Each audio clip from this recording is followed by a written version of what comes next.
tetap terjaga di tengah meningkatnya ketidakpastian perekonomian dan pasar keuangan global. Ketidakpastian tersebut terutama dipicu oleh dinamika terkait kebijakan tarif dari pemerintahan Amerika Serikat dan memunculkan eskalasi perang dagang. Memasuki awal triwulan 2 2025, downside risk dari global terpantau masih tinggi, sehingga perlu terus dicermati dan diantisipasi ke depan. Komite Stabilitas Sistem Keuangan atau disingkat KSSK, yaitu terdiri dari Menteri Keuangan, Gubernur Bank Indonesia, Ketua Dewan Komisioner OJK, Otoritas Jasa Keuangan, dan Ketua Dewan Komisioner Lembaga Penjamin Simpanan atau LPS, telah menyelenggarakan rapat berkala KSSK yang kedua untuk tahun 2025.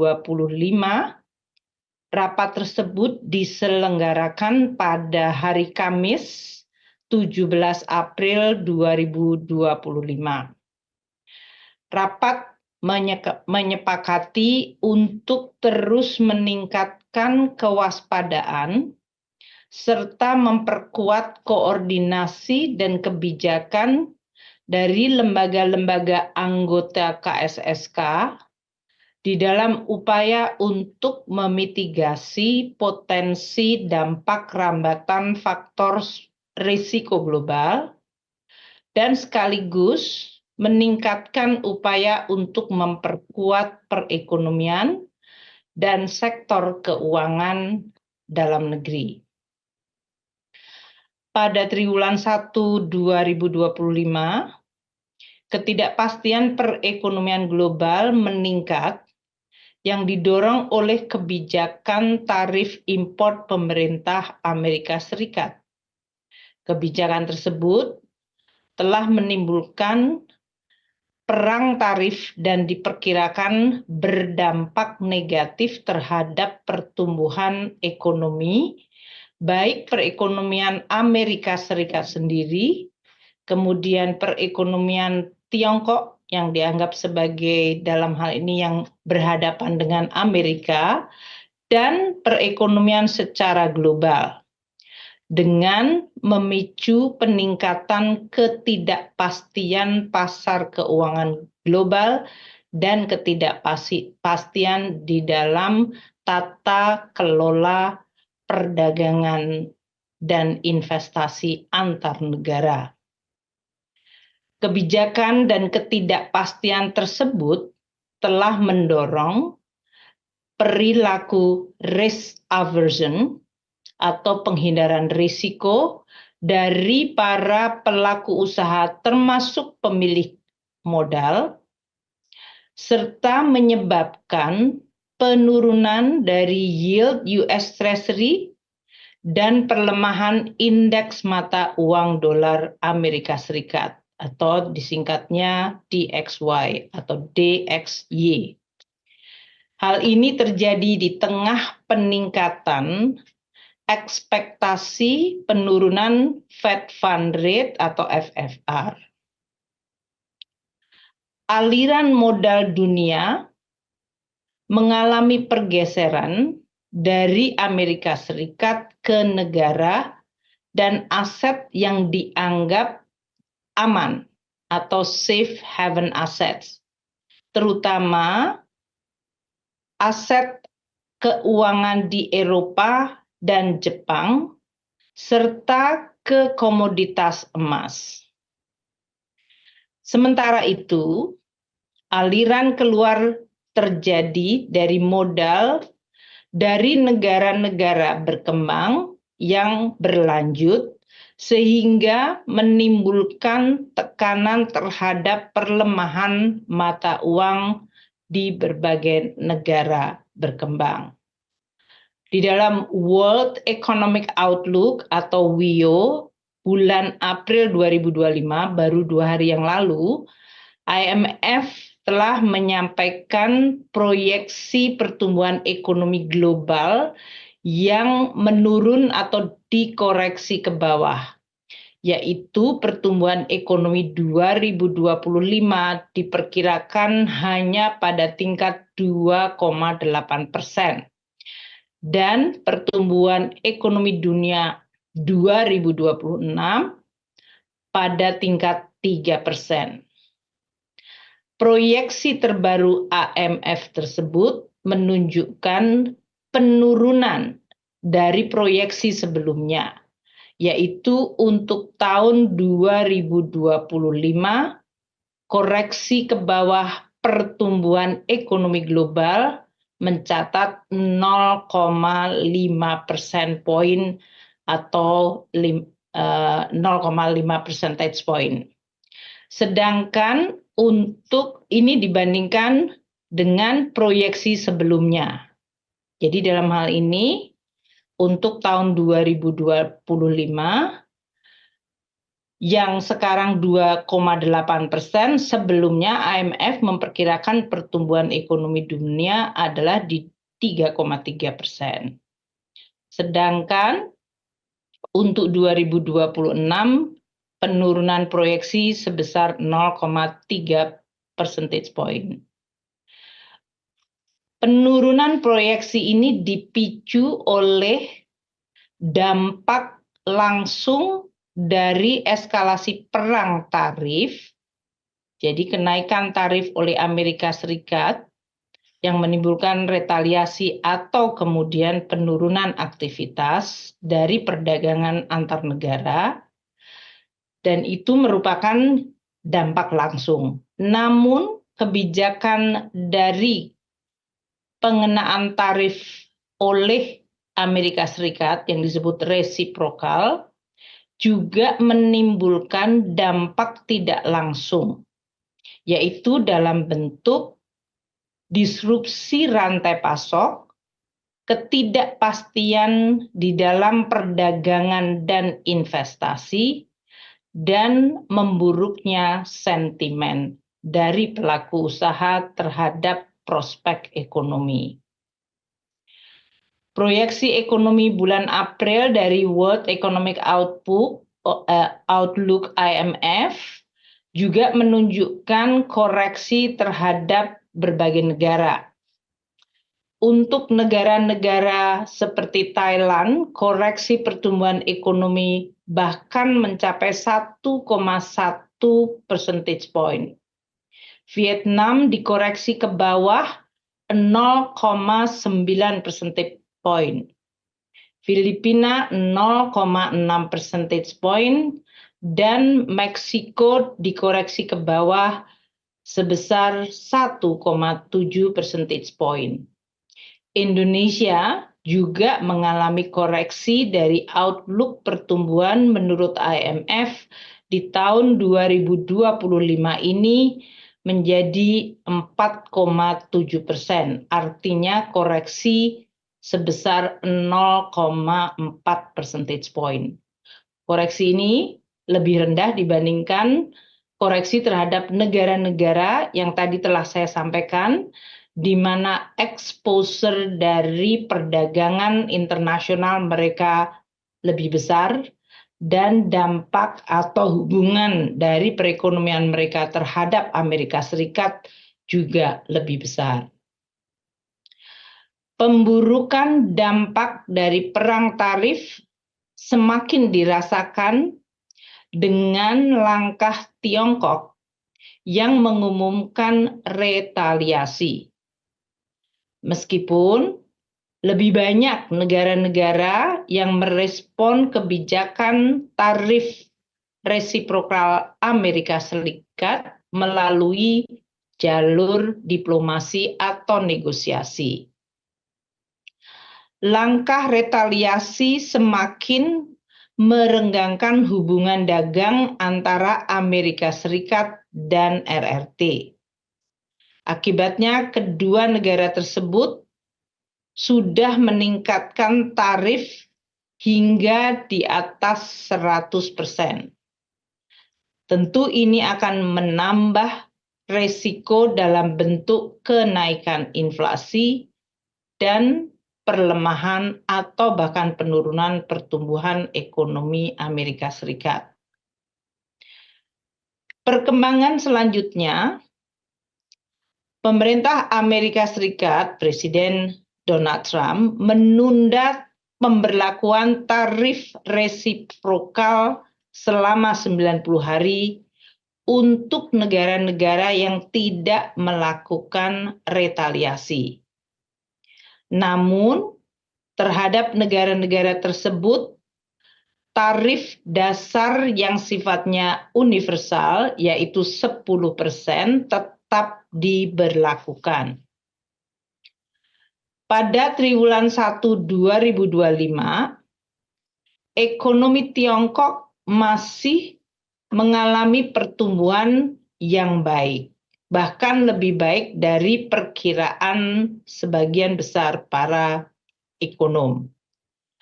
Kedepan, ekonomi negara Tiongkok diperkirakan akan terdampak akibat ketegangan perdagangan yang terjadi.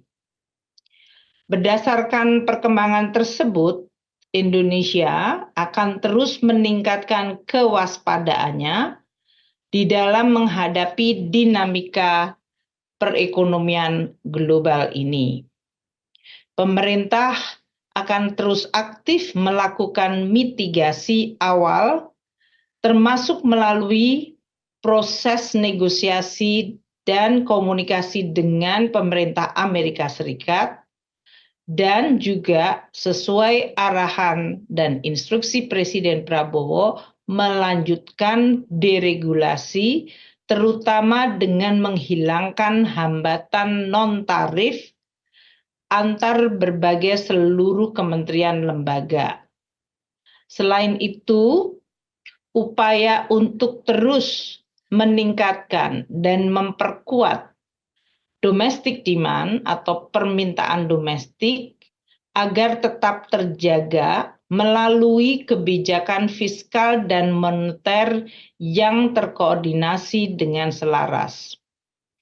Indonesia diperkirakan dapat mengendalikan dampak negatif ketidakpastian global dan tetap menjaga stabilitas sistem keuangan, serta memelihara momentum pertumbuhan ekonomi. Kedepan, ekonomi Indonesia akan berpeluang untuk terus tumbuh secara berkesinambungan.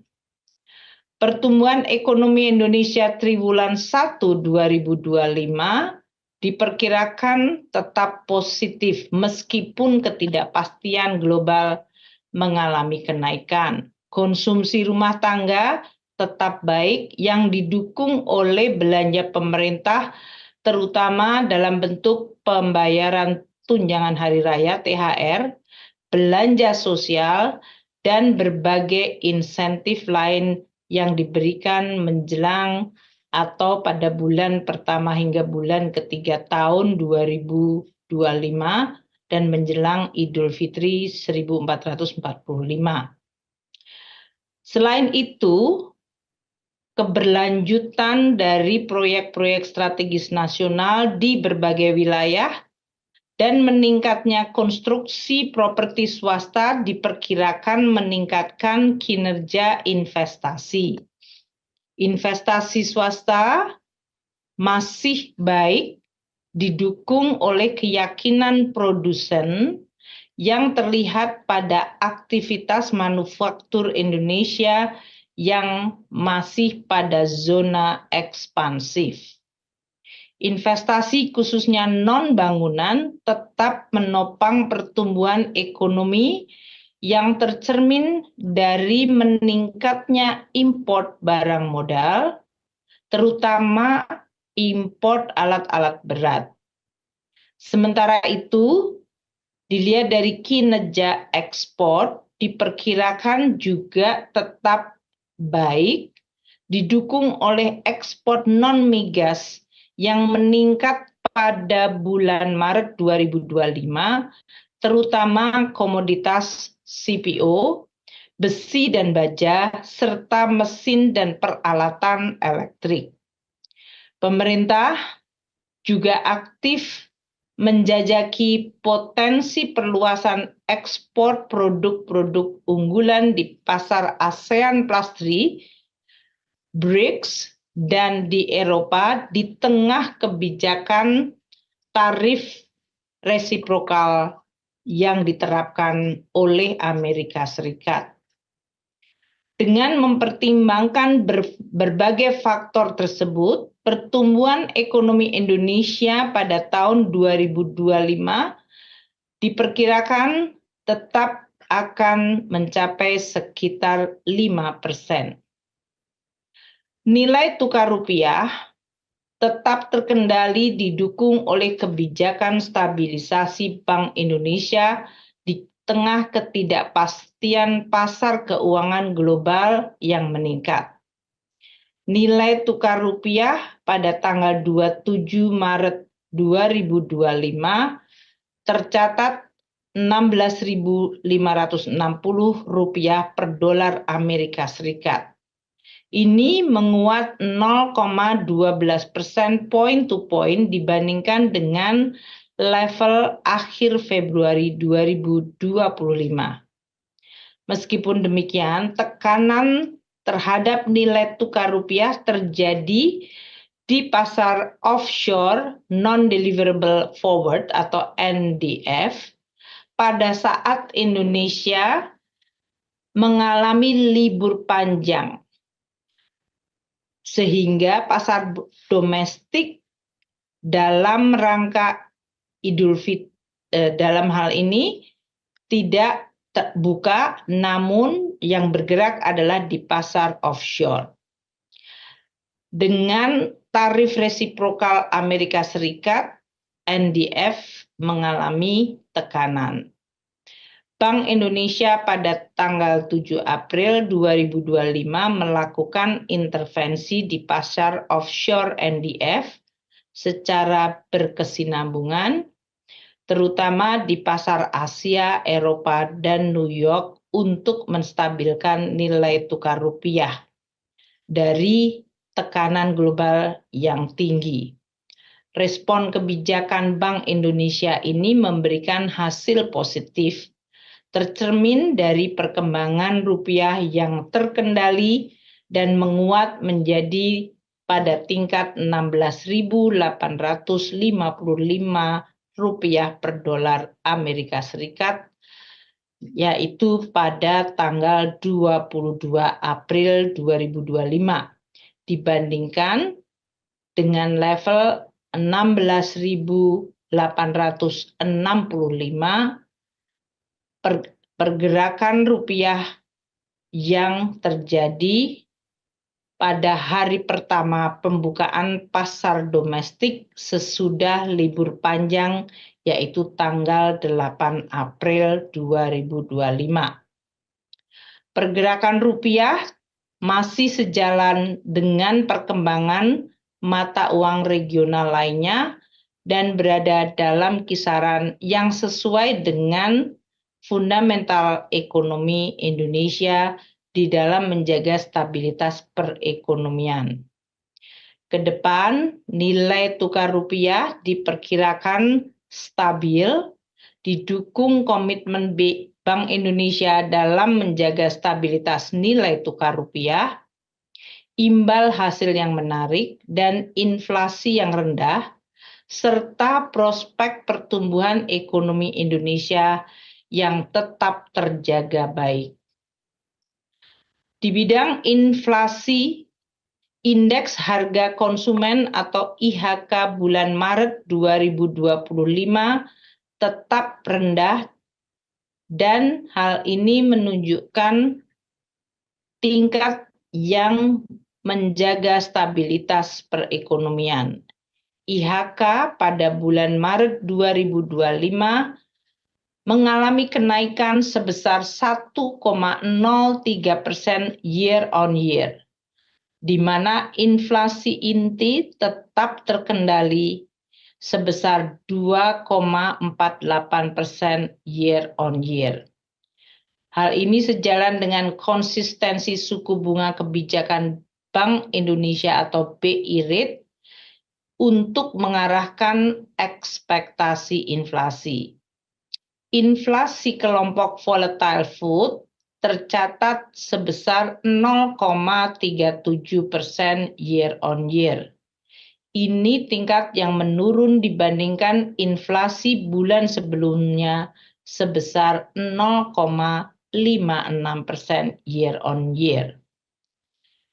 Ini merupakan hasil dari sinergi erat pengendalian inflasi oleh Tim Pengendali Inflasi Pusat Daerah atau TPIP dan TPID melalui Gerakan Nasional Pengendalian Inflasi Pangan atau GNPIP. Sementara itu, untuk kelompok barang yang diatur, yaitu administered prices, mengalami deflasi sebesar 3,16% year on year. Tidak sedalam deflasi pada bulan sebelumnya yang mencapai 9,02% year on year. Deflasi ini dipengaruhi oleh berakhirnya implementasi kebijakan diskon tarif listrik rumah tangga dengan daya terpasang listrik 2.200 VA ke bawah. Ke depan, inflasi diperkirakan tetap terkendali pada sasaran 2,5 plus minus 1% pada tahun 2025 dan 2026. Inflasi inti diperkirakan terjaga seiring dengan ekspektasi inflasi yang terjangkar dalam sasaran. Juga didukung kapasitas ekonomi yang memadai, serta elemen imported inflation yang terkendali. Dampak positif dari digitalisasi juga membentuk ekspektasi inflasi yang terjangkar dengan baik. Inflasi volatile food diperkirakan akan terkendali didukung oleh sinergi pengendalian inflasi dari pemerintah dan Bank Indonesia. Untuk kinerja pasar surat berharga negara atau SBN, tetap terjaga di tengah ketidakpastian global yang meningkat. Pada akhir triwulan 1 2025, yield dari surat negara atau SUN seri benchmark tenor 10 tahun mencatat pada level penurunan 2,0 basis point secara year to date, yaitu pada level nominal 7,00%. Kepemilikan investor non-residen mengalami peningkatan sebesar 15,23 triliun rupiah secara year to date.